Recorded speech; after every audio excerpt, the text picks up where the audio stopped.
భారతదేశంతో పెరుగుతున్న ఉద్రిక్తతలకు పాకిస్తాన్ రెచ్చగొట్టే ధోరణే కారణమంటున్నారు విశ్లేషకులు.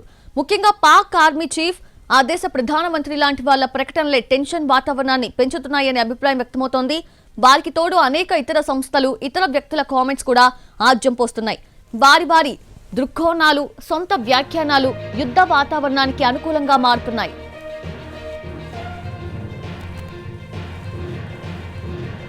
Pak army chief general Asim Munir చేసిన కామెంట్స్ చూస్తుంటే వాళ్లకు యుద్ధం చేయాలనే కుతూహలం కొట్టొచ్చినట్టు కనిపిస్తోంది. పాకిస్తాన్ సైన్యం మనసులో మాటను ఆర్మీ చీఫ్ బయట పెట్టారని అర్థం చేసుకోవచ్చు.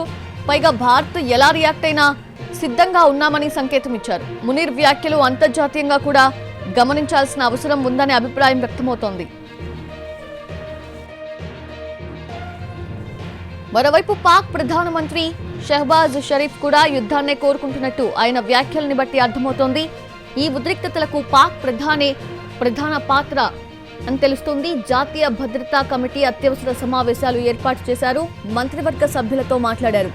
ఐక్యరాజ్య సమితికి జోక్యం చేసుకోవాలని విజ్ఞప్తి చేశారు. అదే సమయంలో పెహల్గాం దాడి వెనుక పాకిస్తాన్ ఉందన్న భారత్ ఆరోపణలను ఖండించారు.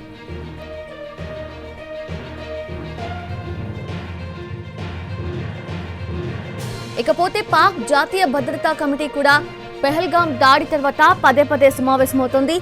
General headquarters, core commanders కూడా భేటీ అయ్యారు.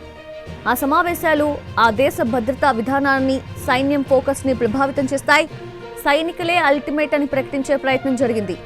National command authority strategic plans division meetups కూడా రెచ్చగొట్టడంలో భాగమని చెప్తూ ఉన్నాయి. పాకిస్తాన్ అణుశక్తి అంశాలపై నియంత్రణ వహించే అధికారం నేషనల్ కమాండ్ అథారిటీకి ఉంది. దీనికి బాస్ పాక్ పీఎం అయినప్పటికీ సైనిక ప్రతినిధులు ఇందులో కీలకంగా ఉంటారు. కేబినెట్ మంత్రులు ఇందులో భాగంగా ఉంటారు.